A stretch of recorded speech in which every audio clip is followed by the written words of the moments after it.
Hello everyone, welcome to IFS. तो आज की इस वीडियो में बात करेंगे everything about your UGC NET exam. जैसे आपको पता होगा कि अभी अपकमिंग सेशन में यानी कि दिसंबर 2023 में हमारा यूजीसी नेट एग्जाम होने जा रहा है। तो जो भी एस्पिरेंट्स इस एग्जाम के लिए प्रिपरेशन कर रहे हैं उनके मन में बहुत सारे सवाल होता है रिलेटेड टू दिस एग्जाम कि क्या एग्जाम है, कैसा पेपर पैटर्न है, क्या क्या पेपर होता है, उसका सिलेबस क्या है, एज लिमिट क्या है, उसका मिनिमम क्राइटेरिया क्या होते हैं उस एग्जाम में अपियर करने के लिए, वो सबके बारे में बात करेंगे। तो आपको एंड तक बने रहना है, बहुत सारी चीज आपको सीखने को मिलेगा, जानने को मिलेगा regarding your UGC NET exam. तो स्टार्ट करते हैं सबसे पहले कि एग्जाम है क्या। So as you can see here, यहाँ पे जो यूजीसी नेट एग्जाम है that is currently being conducted through your NTA, that is your National Testing Agency. तो ये एक नेशनल लेवल की एग्जाम है for the eligibility of your assistant professor and your JRF. That means जो भी students masters के बाद अपना कैरियर रिसर्च में बनाना चाहते हैं, उनको पीएचडी करना है या फिर वो असिस्टेंट प्रोफेसर बनना चाहते हैं, उनको ये एग्जाम देना होता है। एंड ये एग्जाम देने के बाद आपका जो रिजल्ट पब्लिश होता है वो दो तरीके की मेनली होता है कि या आप क्वालिफाइड हो फॉर योर असिस्टेंट प्रोफेसर, नहीं तो you will be qualified for assistant professor and JRF both. क्योंकि असिस्टेंट प्रोफेसर का जो कट ऑफ है एंड जेआरएफ का जो कट ऑफ है उनके बीच में डिफरेंस होता है। असिस्टेंट प्रोफेसर का मान लो फॉर एग्जांपल अगर 50% कट ऑफ जा रहा है तो फिर जेआरएफ का थोड़ा सा ज्यादा जाता है, मे बी 58, 60, 55 कुछ भी जा सकता है depending upon the year and depending upon the paper difficulty level and so on. हम उसके बारे में थोड़ा बहुत बात करेंगे। एंड जैसे मैंने बोला, इसका दो ही मेन आउटपुट रहता है, एक तो आप असिस्टेंट प्रोफेसर बन सकते हो, नहीं तो आप पीएचडी कर सकते हो या फिर आप असिस्टेंट प्रोफेसर बन सकते हो। तो इसमें जो एग्जाम है ये 2 बार होता है एक साल में। एक हमारा जून सेशन में होता है, यानी कि फर्स्ट 6 मंथ का जो टर्म है उसके लिए एक एग्जाम होता है, that is in June session जो ऑलरेडी हो गया है। एंड अभी आगे फिर नेक्स्ट 6 मंथ का जो सेशन होता है उसमें फिर आपके दिसंबर सेशन में उसका एग्जाम होता है। तो जून में एक एग्जाम होता है एंड दिसंबर में भी एक एग्जाम होता है एंड ये हर साल होता है। तो जो भी स्टूडेंट्स योर इस फील्ड में आना चाहते हैं उनके लिए बहुत अच्छा अपॉर्चुनिटी है। तो आराम से जून सेशन में या फिर दिसंबर सेशन में साल में आपके पास 2 बार अपॉर्चुनिटी आएगा इस एग्जाम को देने के लिए। फिर लेट्स हैव अ लुक कि मोड ऑफ एग्जाम क्या होगा। सो हमारा जो एग्जाम का मोड है that is simple computer based test. आपको पता होगा अभी maximum exam, almost every exam अभी सीबीटी मोड में होता है, ऑनलाइन मोड में होता है। तो इसलिए यूजीसी नेट एग्जाम जो है जो ऑल ओवर इंडिया होता है तो ये भी आपका सीबीटी मोड में ही इसको कंडक्ट किया जाता है। ठीक है, नेक्स्ट अगर हम यहाँ पे बात करते हैं पेपर पैटर्न की, तो पेपर पैटर्न क्या है, इसमें आपके पास 2 पेपर्स रहता है। एक होता है आपके पास पेपर 1 एंड दूसरा हमारे पास पेपर 2 होता है। तो टोटल अगर हम पेपर 1 में बात करते हैं, पेपर 1 में आपके पास number of question will be 50 and each question carries 2 mark only. So the total mark you will get from paper 1 will be 100 marks. And अगर हम पेपर 2 के बारे में बात करते हैं तो पेपर 2 में आपके पास 100 नंबर ऑफ क्वेश्चंस मिलेगा एंड यहाँ पे वही ईच क्वेश्चन कैरीज 2 मार्क, तो फिर टोटल आपको 200 मार्क मिलेगा। तो टोटल अगर मार्क के बारे में बात करते हैं तो 300 मार्क्स का एग्जाम होता है। एंड इसमें आपको या फिर इस 300 मार्क्स को 300 मार्क्स का जो एग्जाम होता है उसमें आपको मिलता है 3 घंटा। As you can see here, यहाँ पे ऑलमोस्ट ऑल्सो यहाँ पे ड्यूरेशन में लिखा गया है 180 मिनट्स या फिर 3 आवर्स आपको मिलता है।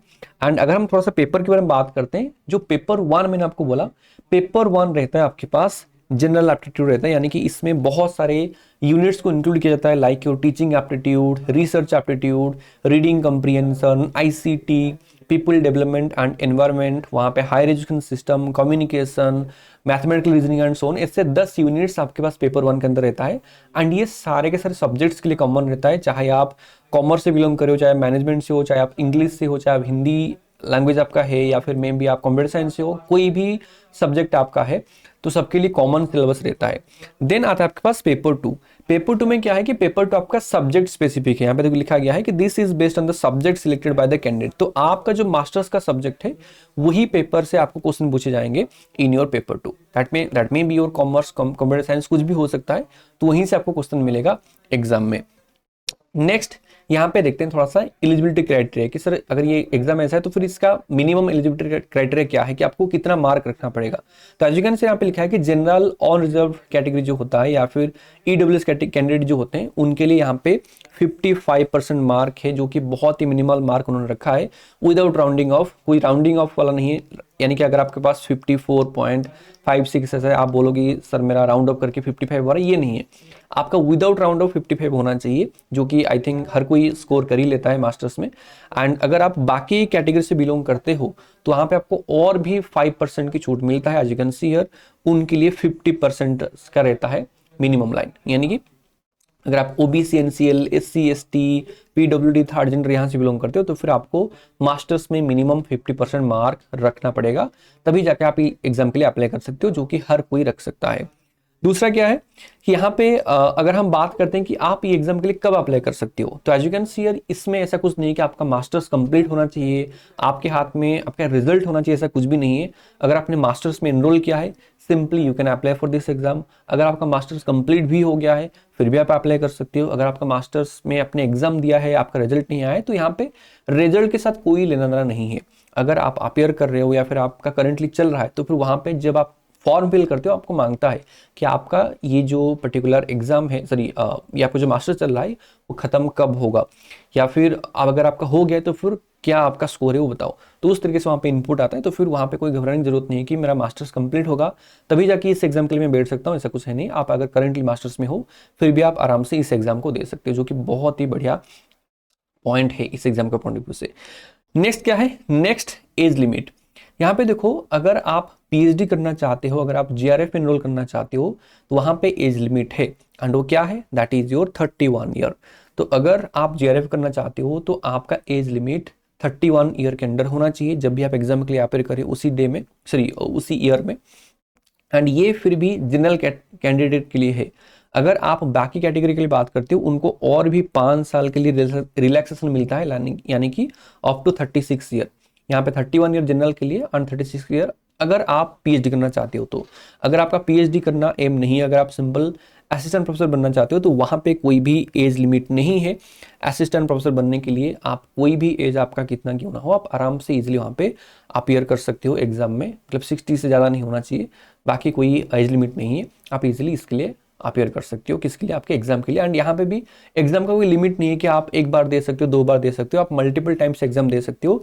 एग्जाम अपियर करने के लिए भी कोई लिमिट नहीं है, ठीक है। तो ये भी एक याद रखो, क्योंकि बहुत से स्टूडेंट्स ये भी क्वेश्चन पूछते हैं कि सर एग्जाम अगर हमने इस बार दे दिया फिर नेक्स्ट टाइम नहीं दे पाएंगे, या फिर ऐसा कोई लिमिट है कि हम 5 बार ही दे सकते हैं। ऐसा कुछ नहीं है। चाहे आप जेआरएफ के लिए अटेम्प्ट करो, चाहे आप सिंपल असिस्टेंट प्रोफेसर के लिए अटेम्प्ट कर रहे हो, तो वहां पे कोई लिमिट नहीं है, आप कितनी बार भी एग्जाम को दे सकते हो।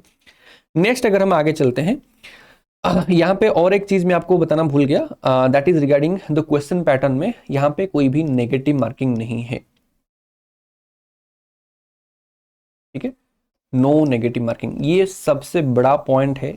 ये एग्जाम के पॉइंट ऑफ व्यू से आपको पता होगा बहुत सारे ऐसे एग्जाम्स होते हैं जिसमें क्वेश्चन तो एमएसक्यू ही रहता है, मल्टीपल सॉरी एमसीक्यू ही रहता है, मल्टीपल चॉइस क्वेश्चन रहता है, बट उसमें नेगेटिव मार्किंग होता है।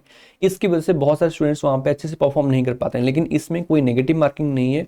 जो पूरा का पूरा पेपर 1 के बारे में बात करो या फिर पेपर 2 के बारे में बात करो, यानी कि टोटल जो आपके पास 150 क्वेश्चन आएंगे दोनों को मिला के, कोई भी क्वेश्चन को आपको छोड़ना नहीं है। आप आराम से सारे के सारे क्वेश्चन को बेझिझक वहाँ पे चूज कर सकते हो, क्योंकि वहाँ पे कोई नेगेटिव मार्किंग नहीं है।